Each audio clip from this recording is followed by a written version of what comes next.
नमस्कार मंडळी. उन्हाळ्याची चाहूल लागली की वेध लागतात ते रसाळ आंबे आणि आंबट गोड कैरीचे. पण कैरीचं नाव काढलं की सगळ्यात आधी डोळ्यासमोर येते ती म्हणजे चैत्र गौरीच्या हळदी कुंकवाची खास ओळख आणि जिभेची चव वाढवणारी ही कैरीची डाळ. आणि हो, अशाच अस्सल रेसिपीज पाहण्यासाठी आपल्या द ट्रू रेसिपी चॅनलला नक्की सबस्क्राईब करा. कैरीच्या डाळीसाठी मुख्य घटक म्हणजे हरभरा डाळ. आपण इथे 1 वाटी हरभरा डाळ किमान 4 ते 5 व्यवस्थित भिजवून घेतली आहे, ज्यामुळे ती पचायलाही हलकी होते. डाळ भिजल्यानंतर त्यातील सर्व पाणी आपण व्यवस्थित निथळून घेतलेलं आहे. आणि डाळीनंतर कैरी. कैरी घेताना ती कडक आणि ताजी असावी. आता कैरीचं प्रमाण किती? तर साधारण 1 वाटी डाळीसाठी आपल्याला अर्ध्या वाटी कैरीचा किस पुरेसा होतो. पण जर कैरी खूपच आंबट असेल तर तुम्ही हे प्रमाण थोडे कमी जास्त करू शकता. कैरीचा हा आंबटपणाच या डाळीला खरी चव देतो. ही कैरी आपण स्वच्छ धुवून त्याची सालं काढून आपण मोठ्या किसणीने किसून घेणार आहोत.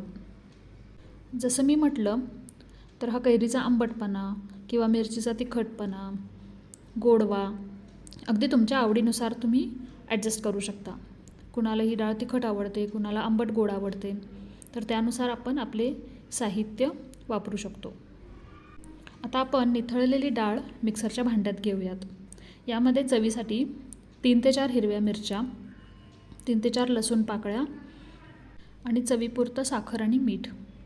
साखरेमुळेच कैरीचा आंबटपणा आणि मिरच्यांचा तिखटपणा अगदी छान बॅलन्स होतो. याचमध्ये आपण चिरलेली ताजी कोथिंबीरही घालतो आहे. आता हे सर्व जिन्नस आपण मिक्सरमध्ये अगदी पल्स मोडवर चालू बंद करत वाटून घेऊयात.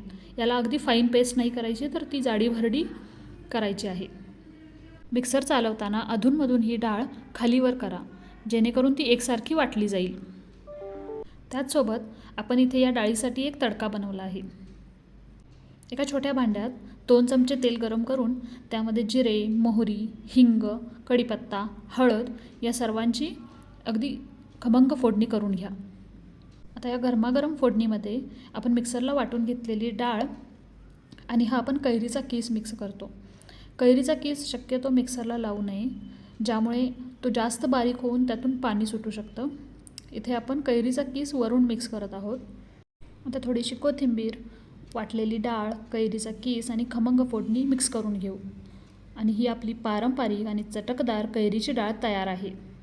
बरं, कशी वाटली आजची रेसिपी कमेंट्समध्ये नक्की सांगा. आणि तुम्हाला हा व्हिडिओ आवडला असेल तर लाईक आणि शेअर करा. धन्यवाद. पुन्हा भेटू.